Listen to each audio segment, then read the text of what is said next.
Hello and welcome to this sneak peek webinar for the U Chicago Alumni Career Month. My name is Rachel Burkhan-Rammelfanger and I work with the Alumni Career Development Team here at the University of Chicago in Hyde Park. I am delighted to welcome you to the webinar entitled The Job Search's Most Underused Tool, Company Research. Today's speaker is Pam Schilling, who holds an MBA from Booth and is a career coach, a professor, a speaker, and the mom of two twin boys. Currently, she is beginning the process to prepare her twins to be the next great American tennis double team. She has a mini tennis net in her kitchen and balls out on her front porch. Let's all wish her the best in that endeavor. It's my pleasure to hand the controls over to Pam. Well, thank you, Rachel, and thanks for everybody who's joining and listening. I hope you guys will find this to be a useful and tangible conversation. I think so. And it's one of my favorite topics in all of the areas of the job search that I speak to, because as the title says, I think this is an area that many individuals don't invest enough time in. And I know firsthand from my own experiences the difference that it can really make. So let's just set some context for the conversation that we're going to have today. We're going to be focusing on company research and a couple of things. So one, when I use the term company, I'm using that very generically and generously and broadly. So it could be an organization, it could be a for-profit or a nonprofit, it could be an academic institution. So allow me, just for ease of conversation, to use that term company. The other aspect is that I'm putting this in the context of a job search. Some of you may be in current roles, you're looking to advance in your own organizations. You could be looking to do other things like joining a board of a nonprofit or getting onto like a startup advisory board, something like that. These same skills and tools will apply for that, but we're gonna, for the most part, emphasize aspects in the job search. And because of that, what I want you to keep in mind as we set this stage today is that there are many things that go into getting an offer and advancing some of the professional goals that you have. I mean, this all begins with having the right kind of credentials and skills and capabilities and networks, etc. But what I want to emphasize are some of these factors that can be major differentiators. And even in a climate today where the hiring market is very robust, employers have a high need for professionals and filling roles, there's still a degree of competitiveness. And some of you may have heard this term called the purple squirrel, where organizations are looking for this absolutely perfect candidate that has every single thing. This area of research is one of those ways to make you that type of candidate. The other context that I want to lay out as we get started is the background and sort of the characteristics that go into a hiring decision. So if I'm the hiring manager and I'm looking at candidates to fill a role, there are many dimensions of fit or how fit is assessed. And for the most part, I put these into four groups. So one is the environment of the organization, the size, the familiarity that you have with it, how people work, how rewards are set up. The second attribute is the job itself. And this is the training, the technical skills, the abilities that you have based on that job and how your past performance predicts your abilities in the future. The third characteristic is the organization. And the best way to think about this is the values and the mission and how well you align to that. And the final category is how you fit with the group. And this is kind of the person-to-person dimension, but it's also based on how you would integrate well into the team around some of your personality dimensions.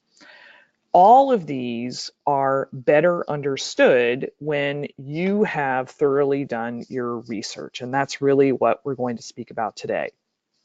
And as Rachel mentioned, I am an alumnus of Chicago Booth. I finished my MBA, gosh, almost 20 years ago. My career overall, I spent roughly 10 years or so in the technology industry, as well as a number of years in management consulting, culminating my career at the firm Strategy and, which is now a part of PwC.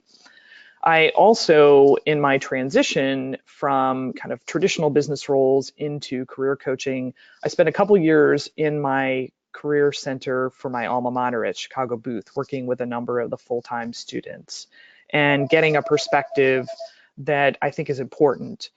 Today, my work is really around those individuals that are highly motivated, highly talented, some of the best educated people in the world, and helping them advance their careers, and the same kind of organizations that are really trying to pursue ambitious professional development. What this means is that over the years, I've got this trio of perspectives. So I've been a candidate of myself, I've been a hiring manager, I've worked with a lot of clients and diverse professionals, and you just see a lot of different things. You see a lot of best practices and a lot of the gaps. And so for our conversation today, I want to emphasize three things, and these are really the takeaways that I hope you'll have at the end of our discussion. So first is I want to give you a little bit of a business case of why company research matters and how it has a direct and tangible impact on your job search outcomes. The second is I want to give you a framework to guide that research. It can be, frankly, a bit overwhelming in the information deluge that we have today, and time is often a constraint for many people. So how can we focus and guide how to direct your research? And then the third thing, I want to talk a little bit about the research resources that are at your disposal. And I'm going to do this with a couple of lenses. So one is, many of us listening, we're alumni of either the University of Chicago in general or the graduate programs, and we have access to special proprietary databases as a result of our alumni affiliation.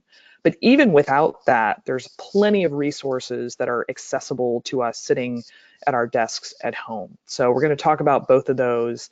And then I'm going to give you a little bit of a case study from my own experience on how I applied some of this research to an interview opportunity that I was engaged in maybe 9 months ago.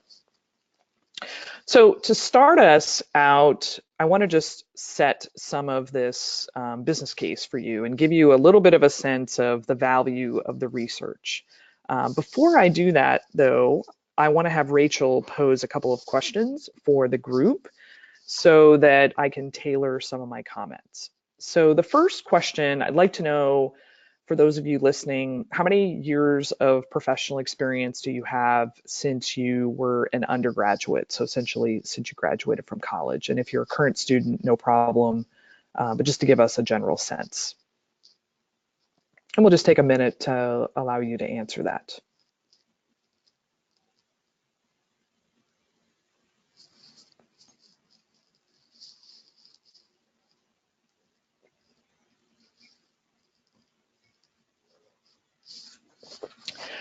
And great, this is very helpful. So interesting, we have a lot of younger professionals, so fantastic. Thank you guys for joining. And then we've got some people in the later stages of their career, kind of an overwhelming percentage of the group. So, you know, I'll keep that in mind. It just sort of helps me a little bit. And so let me talk a little bit about this next area, the value of research. And, you know, because I'm a, finance major and I have a background from Booth, I can't help but put things in the context of returns. So the returns on your research, and some of you may understand this. So things like understanding and having a deep knowledge of the needs and challenges of organizations.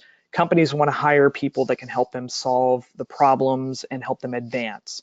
Also, we know that we need to tailor our application documents, which are essentially the resume, the cover letter. And this is becoming even more important, and especially for some of you that are at later stages of your career, really having that degree of specificity can be important. Another aspect is, how do you talk about your experience in the interview, and how do you bring out specificity around your background as well as the things that you know for the organization. In addition, doing this kind of research, it's a piece of evidence. So rather than just telling people what you can do, you've actually done it. And this demonstrates the kind of work that you would do when I hire you. And that's far more important than you just telling me what your capabilities are. And along those lines, it really shows the motivation that you have. And, in some cases, a hiring manager, two people with equal credentials, I'm going to hire the person who's a little bit hungrier, who has that extra degree of motivation.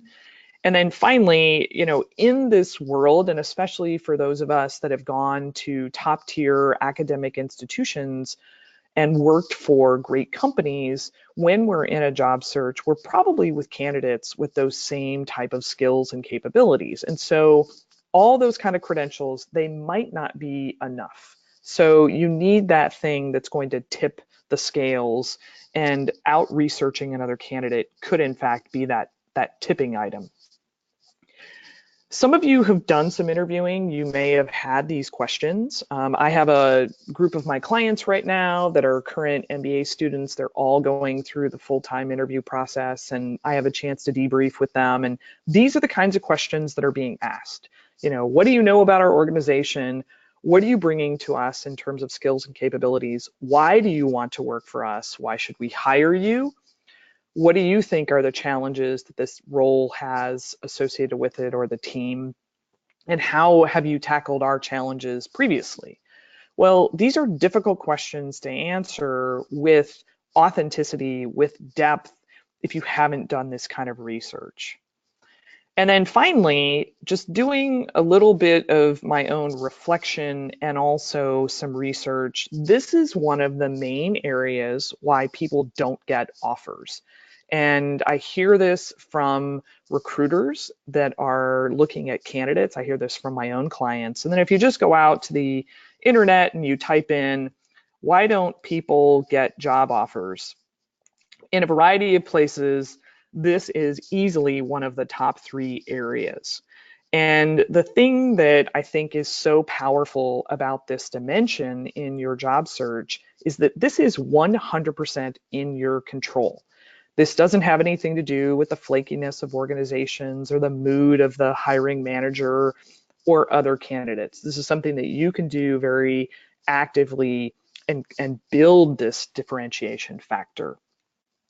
So knowing all this, my final comments are just to share with you how people have actually used this area to make a difference. In my own experience, I was hired for a position. It was a new position to a company. The other finalists, there were 2 of us, had far more years of work experience than me, had been at this higher level. It was a mid-level management position. That person had been at that level. I wasn't. I was being promoted into the position or hired into that level.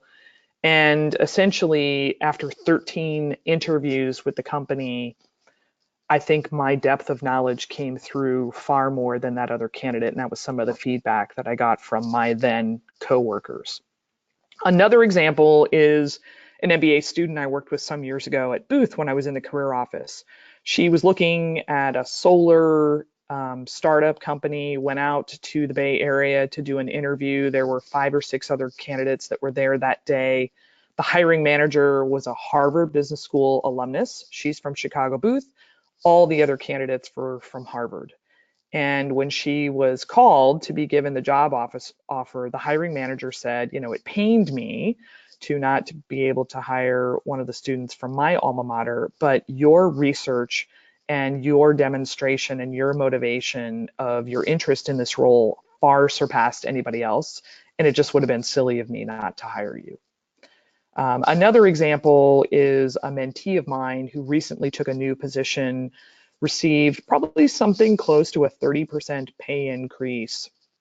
And a lot of her focus and attention was around really knowing the mission and the culture of the organization that she was going to and prioritizing alignment on those dimensions. And so, you can see that there are just many, many different ways where this aspect of your job search and attention can make a big impact. All right, Rachel, let's ask another quick question before I move on. So I'd like the second question, if you would. When you guys think about getting the interview, what is the most important factor that you believe matters once you've submitted your resume or once you've, committed to applying to an organization?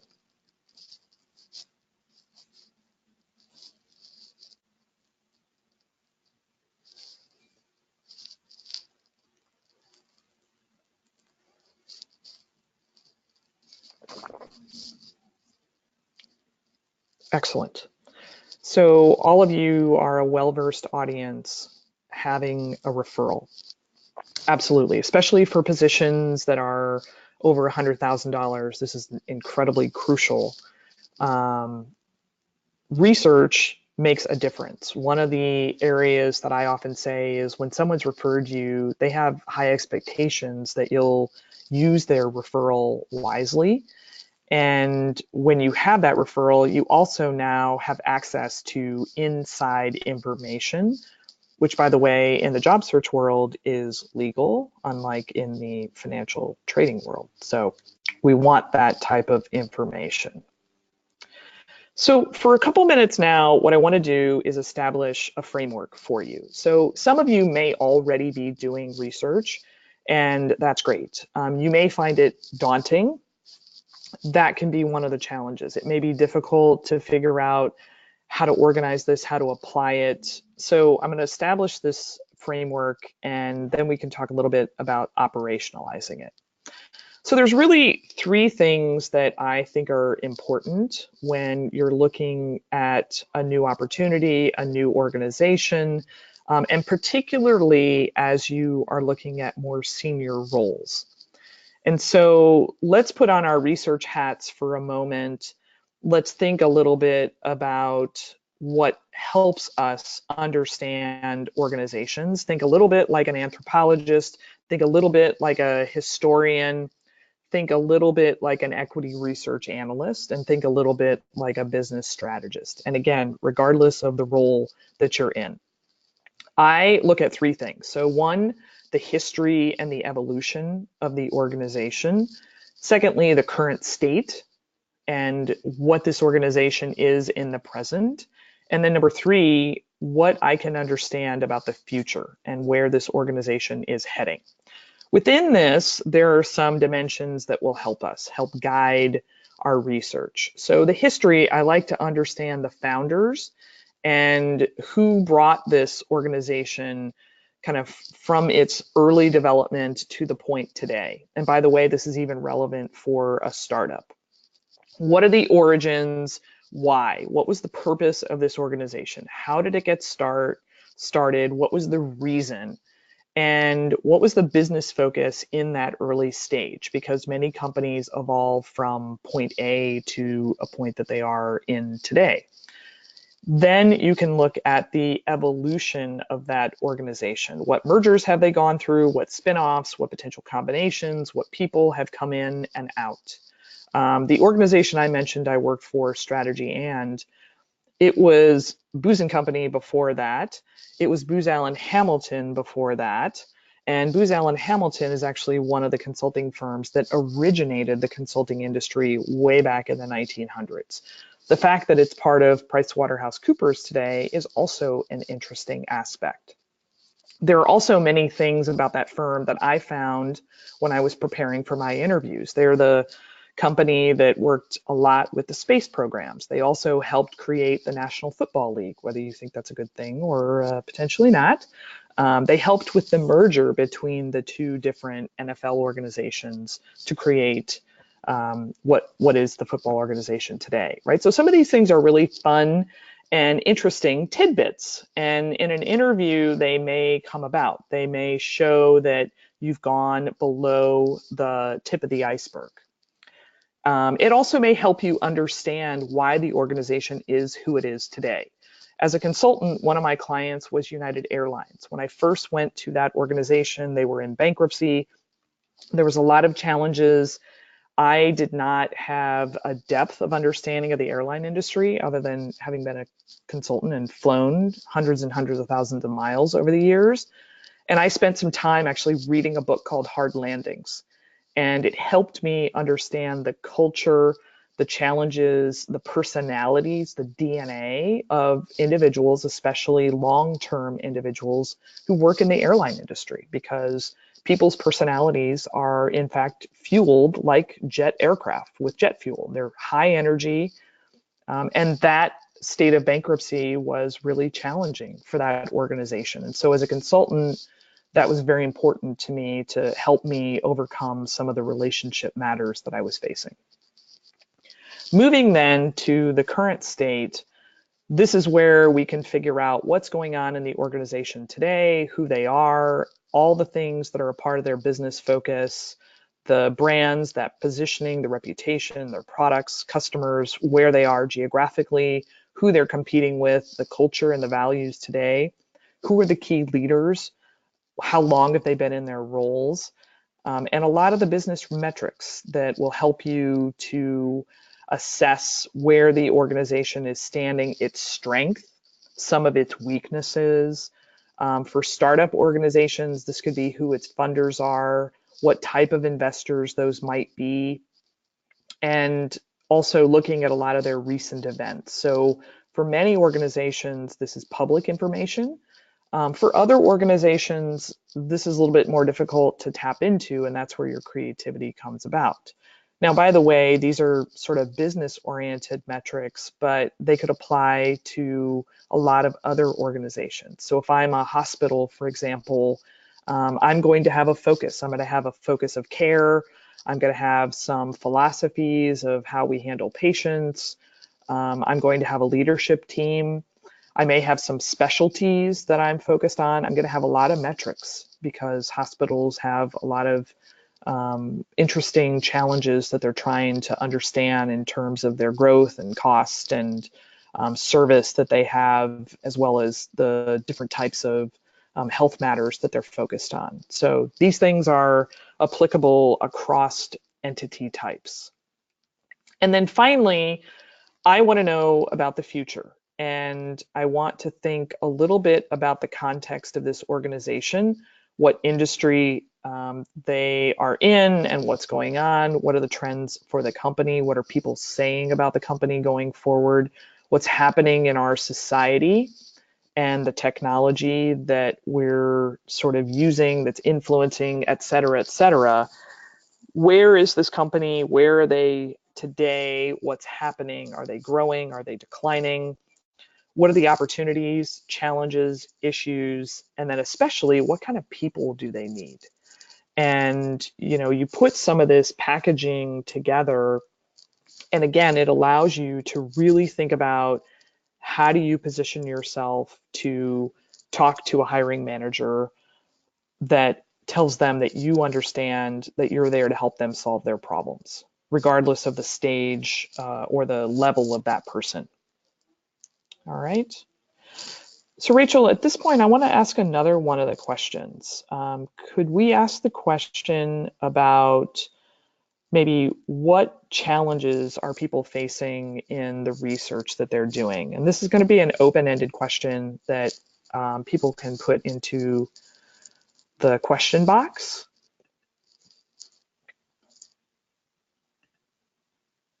And this will give me a little bit of information as I tailor some of our comments going forward, some of my comments.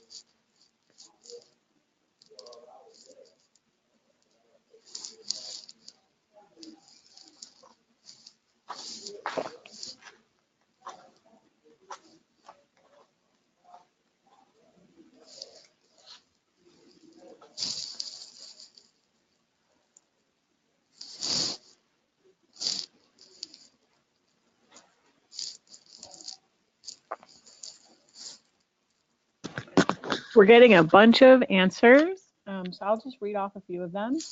Nice. Getting to the deeper inside information, figuring out where to start, finding good resources to use, questioning about where to find the resources. a lack of information about a company,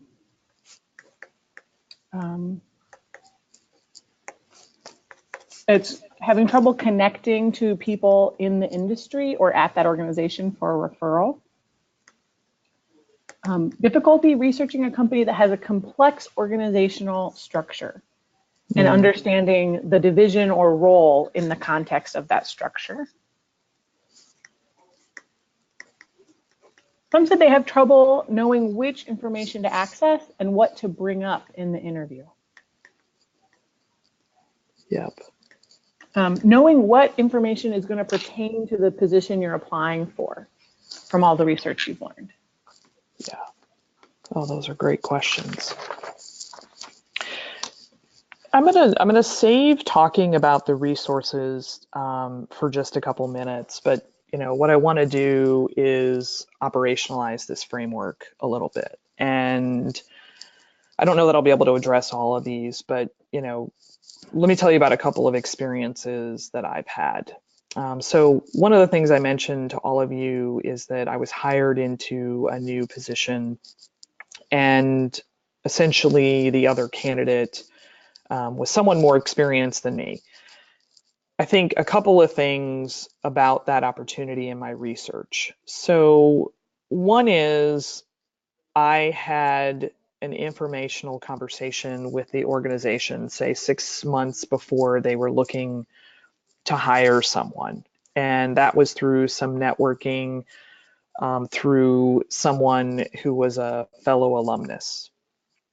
But in that time period, I put the company on my radar screen, and I just kind of kept at digging a little bit and learning about what they did and what their products are. And so if I go to my research framework, there's many things that in this sort of passive way where I'm not actually a candidate, I'm learning about companies.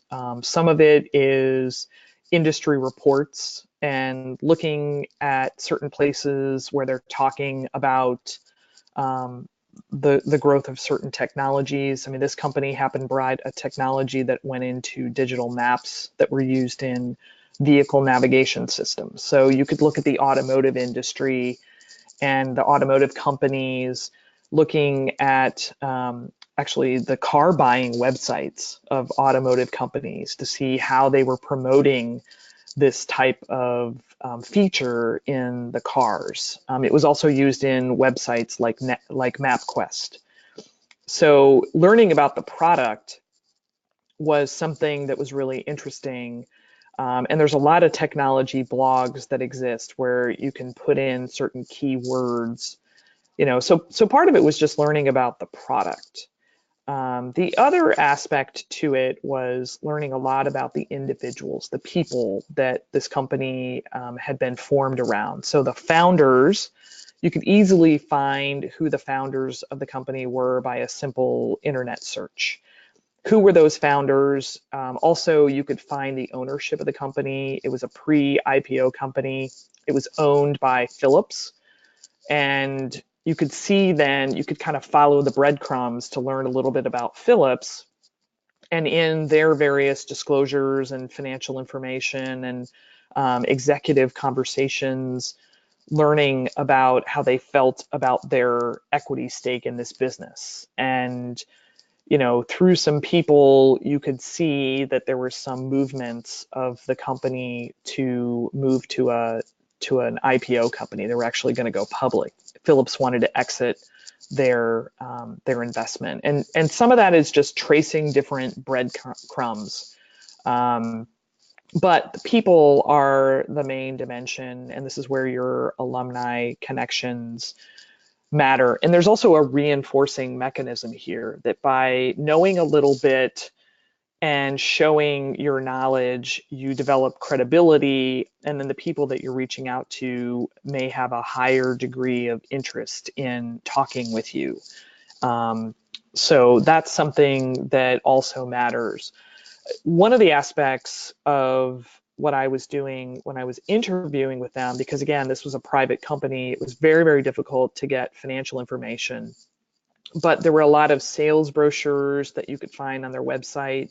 There were press releases that were put out by the public relations team. Sometimes companies like this are filing patents, and in their patent information, there is disclosures about the company. Companies are also sued, and sometimes lawsuits, you can access that information, and there's other things that are disclosed. And in a company like this, lawsuits might come about because of intellectual property and lawsuits in that arena. So you never know how you can sort of go through different nooks and crannies. But one thing I can tell you very specifically that I did was a lot of deep research on the executive team. I ended up interviewing with 13 different people at that company, including the CEO.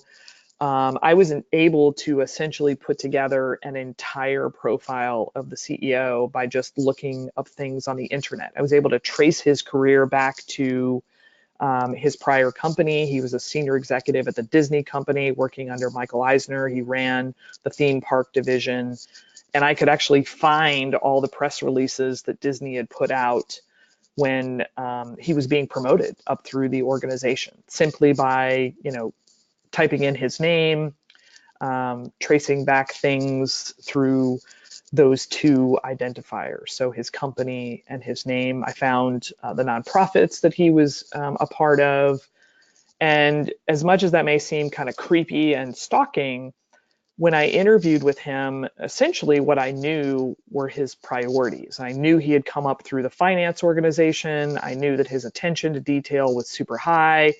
I knew that his interest was building out the financial infrastructure that would allow the company to be successful as a public company.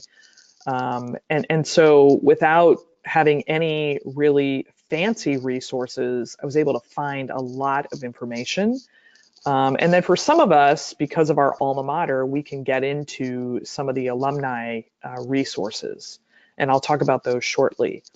But that question of where does this stuff come up, I'm going to talk about this a little bit more as we wrap up, but you never know.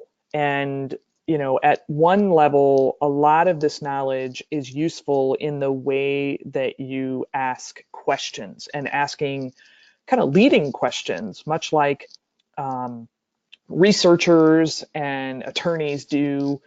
If you're trying to figure out the complexity of the org structure, asking a lot of questions and filling in the blank and taking notes and, reading various documents and looking at things on LinkedIn, it is by no means easy, but giving it the attention can find a way to put some of that together. But there's a combination of resources that we have to get at. And that's what I actually want to cover next for a couple minutes. And as we kind of migrate into that topic, one of the things I want to remind all of you, and you may be doing this, but think about how you're documenting some of this stuff. I mean, I've worked with people that have documented in a variety of ways, whether it's a spreadsheet or a Word document or a PowerPoint, but thinking about the end goal, which is to be able to use this in your interview setting.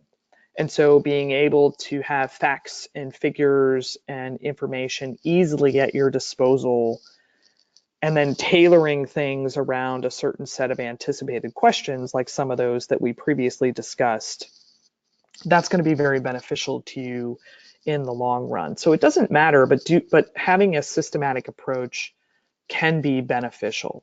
And the final thing I'll say about this is that sometimes you may be in an interview setting where you're actually asked to present. I have a really good friend of mine who was also a client interviewing for a senior position on the strategy team. He would have a direct relationship with the C-suite. And for his final round day-long interview, they actually asked him to come with a PowerPoint to review his background and how he saw some of the challenges of the organization, as well as some of the things that he might be able to do to help them advance along some of their initiatives. So working together, I mean, we created like a 7-page document.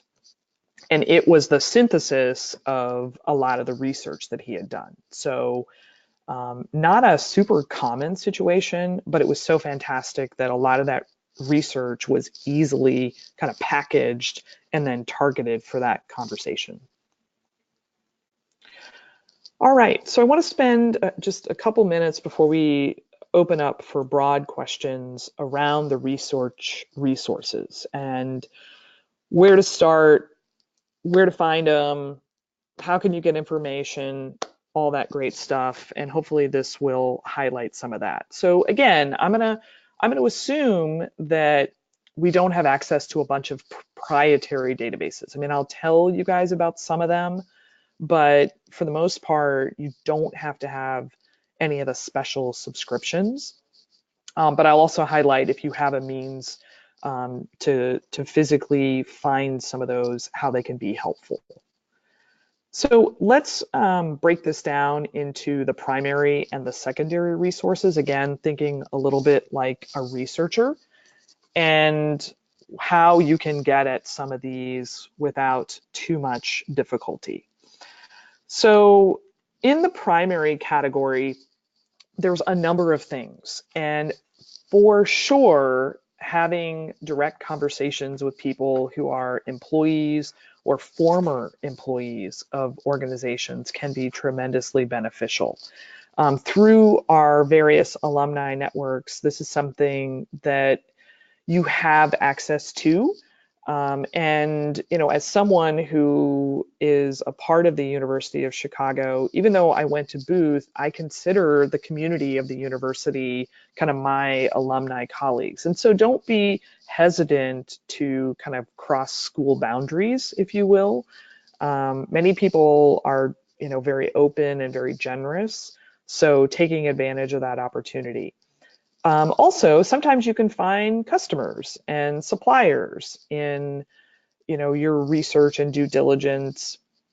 There are often, especially in smaller organizations, there's advisors and board members. There are people who are investors, whether they're in venture capital firms or private equity firms, that have a lot of great insights. And, those are the people dimensions. But then you have some of the more passive primary sources that you can look at. Companies in this day and age have tremendous information on their websites. One of the things that I've highlighted here on this page, I just picked a company here in Chicago, AbbVie, a public company, so it's a little bit easier to get that information. But their investor page has tremendous information. I encourage a lot of students and my clients, if you're looking at companies or you're looking at an industry, pick a set of organizations, listen to their analyst calls or look at their analyst presentations, listen to their earnings release calls. There's a huge amount of information that you can get at. And a lot of organizations have presentations that they've had to deliver to different constituents. They might have interviews by certain executives. I was interviewing with an academic institution, and the dean of the school had done an interview when he transitioned into his role. And so I was able to find that. You can find a lot of these interviews on places like YouTube, simple name or company. So going back to the framework that I established, if you think about different pieces and then looking at some of these different information sources, again, you don't have to have access to primary or proprietary, I guess is a better way to say it, proprietary information sources. You can, so much information that's accessible to us very easily. The other area then are just the variety of research sources. And again, today, these are fantastic. So looking at information on LinkedIn and Glassdoor is really easy to get at. If you have access to some of the more proprietary sites, the two that I really love from a business side are places like CB Insights and EBIS World. If you're a business school alumnus, a lot of times the schools will have those. Unfortunately, sometimes you physically have to be present. But even if you're in Chicago, you might check some of or in whatever city that you're in, you might check one of the major public libraries. So if I was in Chicago, I would go down to the Harold Washington Library in the Loop, and I would talk to one of the research librarians, and I might see if I could get access to this. You don't have to, because sometimes we have access as alumni to other sites. So as a UChicago alumnus, EBSCO is a site that we have access to, and that has a lot of company industry information as well as articles. So without leaving, your home office or your living room, you can get that kind of information. But then, the list keeps growing. There's lots of financial information. For some of you that might be in the nonprofit sector, there's a website called GuideStar, which has financial information about nonprofits. A lot of times they have to publish something called a 990, which has key personnel and, sometimes an income statement and a balance sheet, their funding sources, that sort of thing. You can sometimes find equity research reports that banks put together. There's a lot of reports that maybe NGOs put together about different institutions. There's awarding organizations, different foundations, the MacArthur Foundation, the Clinton Foundation. Sometimes they have information, the World Bank, different industry associations. There are plenty of foundations out there where people are applying for grants, and sometimes you can actually get that grant submission, and it will tell you a lot about the organization. It will help you understand what kind of funding they're getting. For those of you that are in the startup space, these are actually really interesting opportunities, because many of these institutions are funding particularly, science-based, technology-based, policy-based type startups. And so you can learn who's doing what, and what kinds of things that they're getting resources, and you can aggregate them sometimes around categories.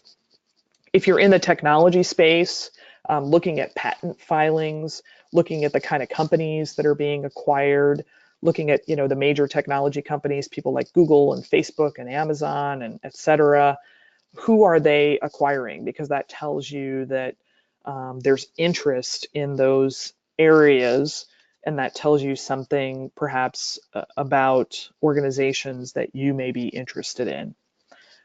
Consulting firms and industry associations, they have all kinds of white papers and trends. And again, a lot of that information is public. Very easily looking at research via Google Scholar. If you have access to something like Web of Science, you can get journals and academic research articles. Those type of things are fantastic. And then just in general, a stream of publications. Now, there's much, much more. And for, again, most of us, time is a constraint. And so in your field, in your area, if you're in the private sector, you pick a few of these. If you're in the public sector, a few others might be different. If you're in the sciences area, a few of them might be important. If you're in the academic area, a different set might be important. So keep that in mind, that this is a comprehensive list, but you're likely going to trim it down based on what makes sense for you and the career path that you're in. The final thing I want to say about research sources is that there's a bunch of things that are actually very surprising. And I think underused by people. So one thing is you can set up Google Alerts. I'm not a shareholder of Google, but it's very efficient. And this can push content to you so that you don't have to be scouring the universe of information. There's also some functionality in Google's advanced search where if you put in a search, and I've got a box up here on the upper right where I typed in the company REI. Last year I did a very large research project for a class that I was teaching on the company REI and their mission. And you can type in that company, and then if you go into the settings under advanced search, and you search URLs with something like .gov, you'll get access to a bunch of other information that won't normally come up in just an average Google search. So it focuses you, and again, for certain fields and areas, that could be really interesting, right? So there's other functionality that if you dig a little bit different, it can really help you. Additional things around social media. So some of us, may not be as attentive to social media. We may think that social media is only social. Last year, as I mentioned, I did a major research project on the company REI for a course I was teaching around conscious capitalism. And I put together an entire kind of brand community review of the company REI. And I exclusively looked at the company's website, Facebook, and Twitter, and one online discussion forum. And I had an archive of over 100 pages of business related content for the company REI. And I had an ability to see what products the company was focusing on. They made a really crucial decision for the company that created intensive dialogue between proponents and opponents. And it allowed me to see the values of the company and their decision making and who their customers were. I supplemented that online research of REI by going to their stores. They have physical stores, several of them here in Chicago where I live. I made a purchase. I just happened to need a pair of hiking boots. I signed up to go to one of their classes. And so I got to essentially observe the company, talk to salespeople, trial their products or services. And, I'm doing that for the purposes of teaching a class. But if I was going to an interview and someone asked me the question, why do you want to work here? I would have easily 3 distinctive points. If I was tailoring my resume, I would be able to talk about my interest in the outdoors and how my family loves to hike and how I bought these really cool hiking boots that were recommended to me by the salesperson and how much I appreciated their knowledge. And that just represented the customer experience that the company prioritized. Again, I'm not a shareholder in the company. I'm not advocating for them, but this is just illustrative. So some of these really simple everyday things can be overlooked. When I've hired people, I've been on a couple of academic search committees, I ask the candidates, which of our courses could you teach? And it's really surprising to me that even though our entire academic catalog and degree requirements are online, people can't answer that question. And even our syllabus were online. So I think in summary to this point, I want to remind you all that you have some really simple things that sometimes get overlooked, but just that little bit of extra depth can really differentiate you. Now in senior roles, those simple things may not be enough, but it's certainly a great starting point. So I'm just going to close with my own experience and then we'll take some time for questions. So I mentioned that maybe 9 months or so ago, I interviewed for a position. It was a career office position. This is what I do professionally. It was in a top 25 business school.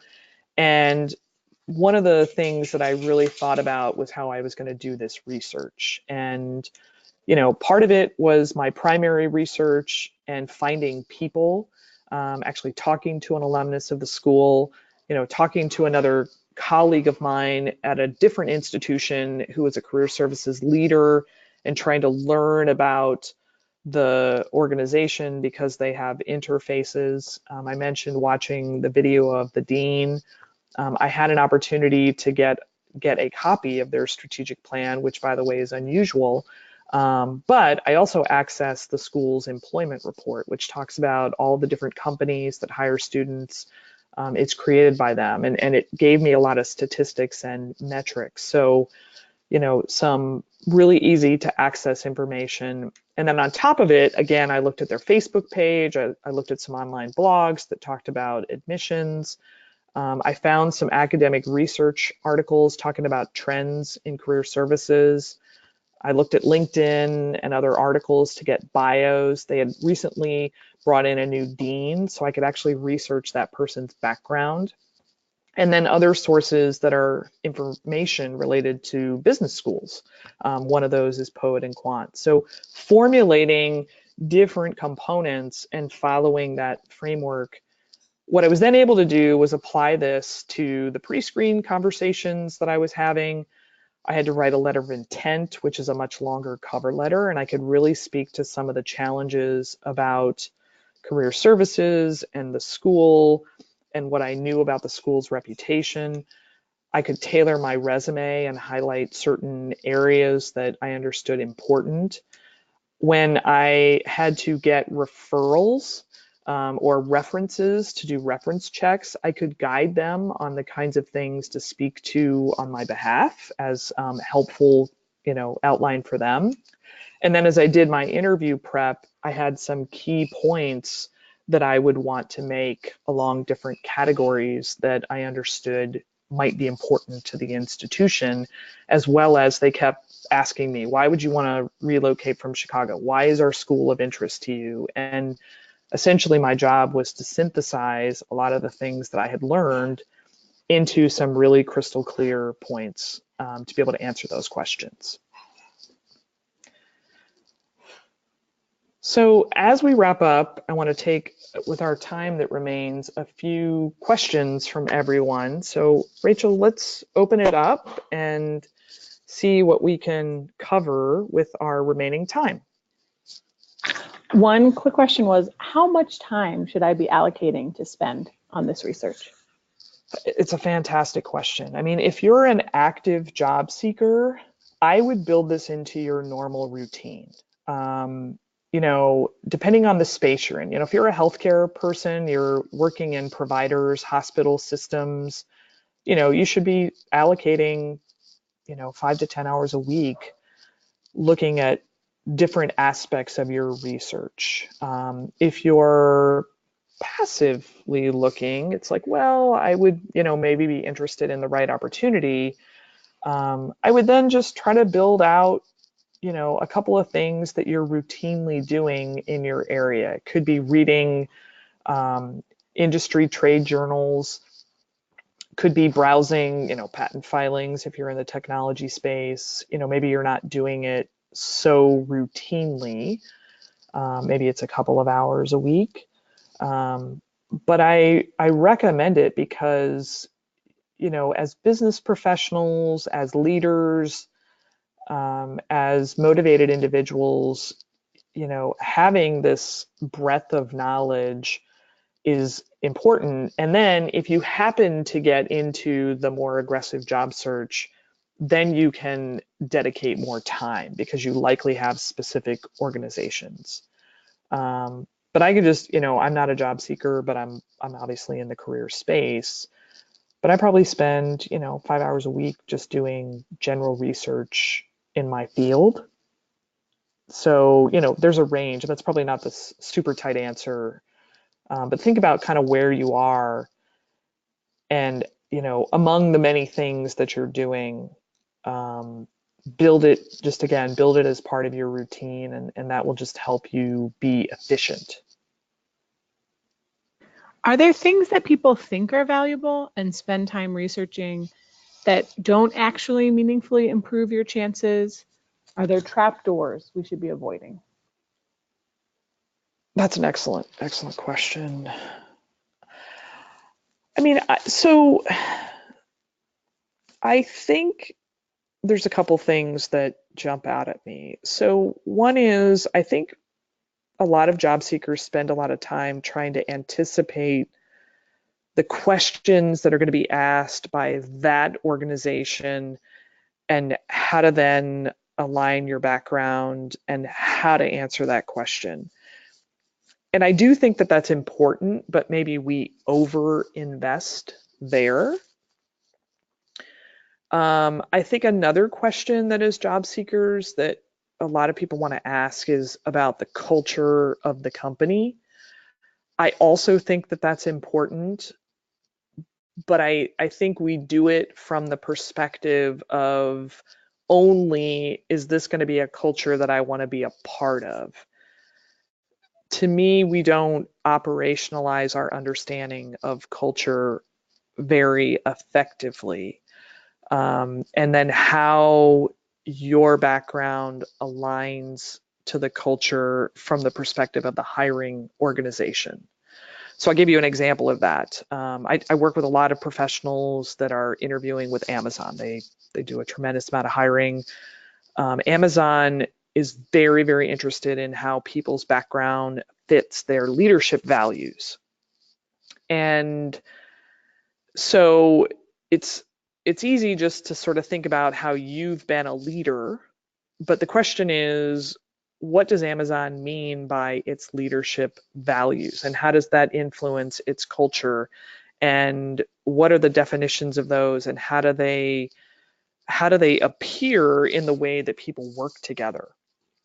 And so I think what people will do is, even if they look at those leadership values, they'll line up their experience, but maybe not go to the next step to link to more deeply understand those leadership values. Listen to an earnings call, listen to how Jeff Bezos and the CFO and the other team members think and talk.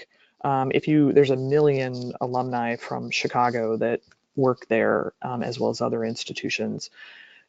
Talk to some of those people, listen to how they think, and then map. So, I think we try to understand these things, but it's a little bit more like, well, will I like this and enjoy this? But we may not invest enough time in really thinking about, how am I being assessed by the hiring organization? So those are probably the things that jump out to me the most. Let's take one more quick question here.